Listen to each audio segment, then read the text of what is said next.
Yo everyone, welcome into the channel. If you're just like me and wondering whether you should be playing Red Dead Redemption 2 going into 2025, let's get into it, guys. So going into the game, you're actually playing as Arthur Morgan in Red Dead Redemption 2. Now going into it originally, I was a little bit torn on the fact that we were going to be playing as a new character, and learning all about this character. He's very timid. You know, he comes across as very self-centered, and you know he can be quite a nasty person. I ain't nasty. But the more you get into knowing, it's more he's got boundaries. He keeps himself to himself a lot, and he's actually really a nice guy. Starting the game, we start off in the snow area in the game. Yeah, you're automatically bombarded by a bunch of characters. And the best way to describe them all is a gang of misfits. That's the best way I can describe it. They're not much of a gang. It comes across as you get to know each character individually, what the story is behind each one of them. They've all got their own, they've all gone through trials and tribulations and stuff like that. So you get a quick backstory. As soon as you start the game, it's awesome. You get to understand why each character's in the gang. But like I said, they're more like a gang of misfits. They're all just looking for some form of belonging, which is, unfortunately for them, is in some form of cowboy gang.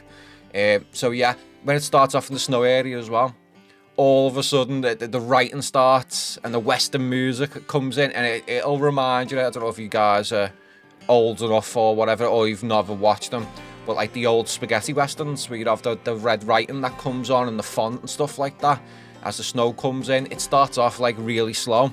You start building up to, the action parts, which make them action parts in this game just absolutely amazing. I was not disappointed playing through the game. So you got some great characters in the game. You got Arthur Morgan, you've got Dutch, you've got John Marston, who's from the original Red Dead Redemption, which, like I said, I was expecting to be him going into Red Dead 2, but I say unfortunately, but I'm actually quite glad that they never. It was kind of a nice mix. What makes this game stand out, and why should you be playing this game in 2025? Let's get into this. Right, so as you're venturing through the snow area, you get a few little missions, and then we open up, there's different districts. So you got the snow area, you got the sunlight western area, you've got the swamp, you've got the city, where it's highly polluted, and you've got people, who are up to no good in them sort of areas. So there's loads of split different areas. The map is phenomenal, it's massive. And the first thing I did notice about this game that made it stand out, especially coming from Assassin's Creed aspect as well, a big issue I had with any Assassin's Creed game was NPCs. NPCs in the Assassin's Creed franchise, unfortunately, are lifeless. They'll just walk around, and you could bump into them, they'll hardly talk, or you'll have an NPC that sits on a chair, and he'll stay there for hours on end. He'll stay there. You could stay there for days and he won't move. That's where that NPC belongs. But in Red Dead, you could follow an NPC, and if it's daytime, he'd be going about his job. He'd be building a house. You could come back weeks later in the game. House will be getting built and built as it goes on through the seasons. Nighttime, you'll go there, he'd be asleep and stuff like that. So it has a life of its own. The wildlife is amazing. The wildlife's amazing. You got deers, you got boars, you got birds, you got all types of sort of wildlife just flying around and doing what? It's like a real world. It really is amazing. And the weather, oh my god. So there was a scene, it might get triggered by a certain mission, but there was lightning. You can see lightning off in the distance and different weather, like rain. There's all kinds of different weathers. Stuff like that, really impressive. The nighttime as well. Wow, wait until you see the nighttime in this game. Oh, absolutely phenomenal. So as well as that, you got your main missions, you got your side missions, you got your main missions. Main missions did not disappoint. High action, and then some of them were going on about doing cowboy stuff, but that made the game so much better for the bigger missions that come. You can't have it all. You can't have your cake and eat it. If you want to be in a cowboy game that's more realistic, that's what you need to be doing. And as long as that you're galloping around on your horse, you'll see a little sign off in the distance, and you'll go off into the distance to see what's going on, and it'll trigger an interaction with other NPCs. Like say, I found these guys who broke out of a jail. They were breaking out of jail, and they asked me to break the lock for them. I didn't break the lock, but these guys ran off, padlocked off. As they run off padlocked, about an hour later, I bump into them again. They're arguing down the road, and they're saying that there's posters in the town. Can I take the posters down? They're not bad guys, apparently, he said. So they want me to take the posters down for them. So that led on to more interactions throughout the game. And there's been multiple of them throughout it as well, where you can choose whether, you know, what sort of way. It's high honor and low honor, which low honor basically, you're a total badass, you're killing people and do whatever you want. High honor is where you take care of the people who need help. Like there was one where a horse had landed on a lady, and there's been other ones as well where genuinely people needed help. There's been set up ones as well where like someone will ask for help, and if you want to go and help them, that'll lead into a bad interaction with them. They'll pull a gun on you and try and rob you and stuff like that. So stuff like that was just amazing in the game.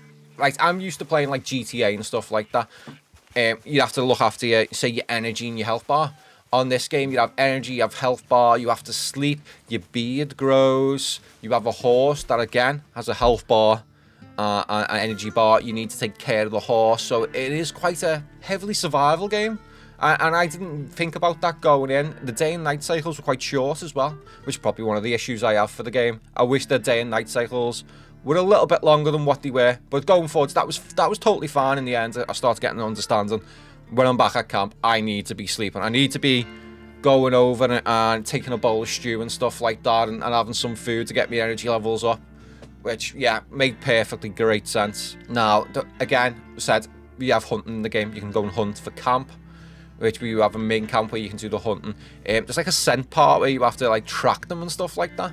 So you're tracking them across this scent and can lead off into different directions, like dung, which is basically, you know, it's cow shit and stuff like that. You have to track them, and as you're tracking them, you can get your arrow out. You let your arrow go, and you can kill this livestock. Depending on where you shoot it depends on how you affect the pellet of the animal and stuff like that. And they all have certain ratings, so you can wrap up the pellet, you can put the livestock on the back, and take that back to camp to feed camp. You can sell pellets, make outfits and stuff like that. If you want to go that deep into the game, which again, awesome. Same with the horse. Different areas of different types of horses. It's not just one horse and that's it. Each horse has like stats and stuff like that as well, which was just amazing. Like I had to venture off and you can check the stats on the animals. Wow. Like I can't praise this game enough. For a game that came out in 2018, you tell me a game that's come out now going into 2025 that has the realism of this game. I've been trying to think over it for the last few days and I still can't think of a game that lives up to the expectations of this one. So, anyone who asks, should you be playing Red Dead Redemption 2 going to 2025? It's a 100% yes. There's no arguments about it. Go and get it, download it. If you're into that Western sort of thing, but be prepared. Make sure you're prepared for some little grindy parts in the game, but for what the game gives you, 100%. 100% you should be playing this game. Guys, if you do like the video, make sure you drop a like, subscribe, and I'll see you guys in the next one. Peace.